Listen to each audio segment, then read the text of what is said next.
help me help you. I really need to emphasize this point, and I don't know how to properly articulate it because it's like nuclear power, but it's prevalent throughout all of society. So if you go to Bogans and you go to rich North Shore mums, they're all going to have the same opinion. That China's evil and it's coming to invade us. I'm sorry, how many prime ministers of ours did they get rid of? None. How many did the US do? 2, and they're our protectors. This is the other thing that I want to get into people's minds is just that this goes well beyond who's in power. This is not a domestic issue at all.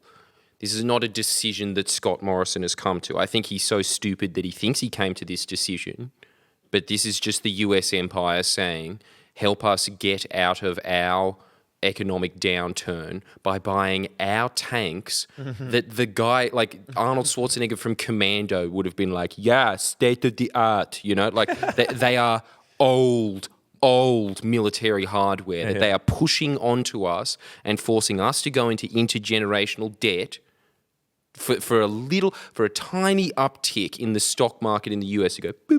Yeah. And how come the conflict of rules interests don't apply? So on the other hand, you've got the US, which keeps pressurizing our political establishment to be more assertive towards China. And then they say, by the way you do that is buy all of this expensive shit whilst the whole world is going through a recession. Very overpriced and also from us. There's no way you can buy it from other people. Like the answer to all of your problems is the shit that I'm selling you. What you're signing up for is an eventual Mexican standoff. Well, it's already there. It's already there, but we're gonna reach a point with where China and the US. America. With China, the US. Well, and also every one of its allies that it's dragging into. Yeah. So if you look at like all of these potential military bases that both the powers are gonna be using. So look, here's the thing: we kind of already know what the next World War parties are. We don't know if it's going to happen 100%, but what the representation of that World War is going to look like is something like this. You'll have the US obviously on one side with its allied powers. We're going to be the front force on this because this war is going to be fought in Asia Pacific. Our allies are going to be Japan and India.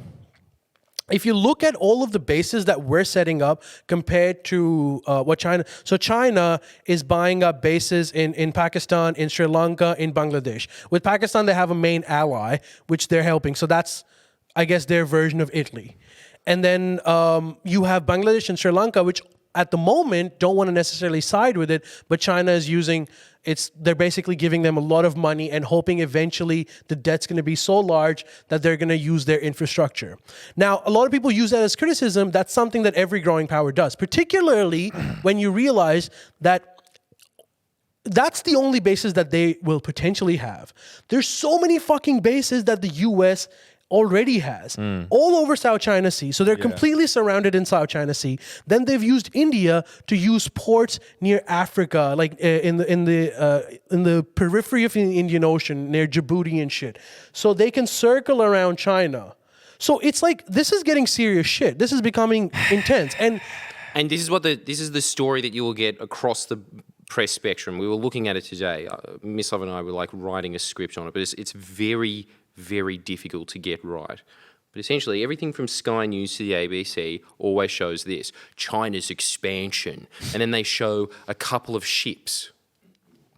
Okay, that's, I guess, like maybe potentially evidence of expansion. But where are they expanding again? The South China Sea. What right does China have to own its own oceans?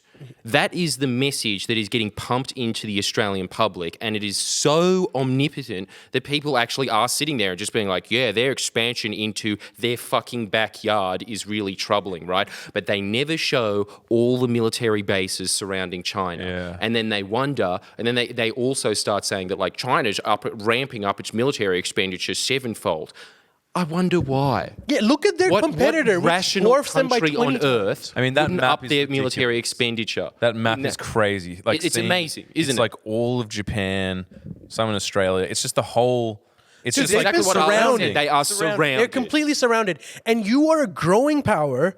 And let's not, you know what the equivalent is when people say, oh, China is like asserting itself in the South China Sea. That's equivalent to someone saying that Australia is being assertive in Papua New Guinea. It's our backyard. Yes, we are.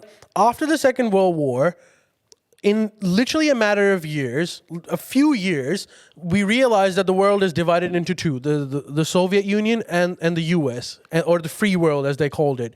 And these were the two blocks. Don't you think that And was there just were- but even that is an illusion that has just been fed into the West.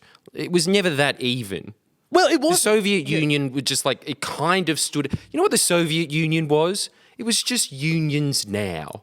It's just this like boogeyman that sits around just being like, oh, the unions are coming. Yeah. That was the Soviet Union. And they It's like had used- as much power as the ACTU. Yeah, and clearly because they eventually just collapsed on themselves. Exactly. But the other thing that I think we should look at is that even then there was the mass hysteria where people thought that we're going to be invaded by communists, that it's our culture is different to theirs, all of that, blah blah. As a consequence, we kept investing a shit ton of money into our armies. They It wasn't did. as a consequence. though. The US did. But anyways, the net result of that was that we kept making these arms, these thousands and thousands of nukes that everyone thought were going to get blown off. Is the West to blame for that? Well, both are, but like eventually the Soviet Union collapsed, and now we don't know what to do with all of these nukes. Yeah. They still exist. We're pretending they don't exist anymore. And like literally, they will pay you the same amount of money to somehow take those nukes and throw it into Mars or something, because neither the US or the Soviet Union knows what to do with all of this shit. Imagine the amount of people that we could have brought out of poverty I know. from all of that. Now we have to pay money to get rid of it. Well, to give you an example, just in Australia, them announcing this $270 billion hike in military expenditure after COVID, when we went into COVID with the weakest economy we have had since World War II. They're saying that that this was all the Liberals' line as soon as they got in, oh, we can't afford Gonski. That is something that would, more than anything, help Australia get out of the current predicament that we're in if we just really invest in education. That is this nation's strong point, particularly if you're trying to deter warfare. How much better is that if you just have the elites of China having all of their kids here? They're not going to want to nuke that. You know, there's all these like upshots to it. That was $30 billion. But Over 6 years. This Over is six- $270 billion in extra expenditure after the military budget had been doubled in the last 10 years anyway. We're up to $570 billion over the next 10 years. This is an unprecedented amount of money that is being spent in it. And Not in terms of GDP, but like in terms of the lump sum of what you could be spending. And but the thing is, this is only going to grow. It's not like this is a one-time payment. This isn't like a fucking COVID bonus prize. This is like, it's going to keep growing. And any insurance like analyst will tell you that there's a strong likelihood that we will never use this shit.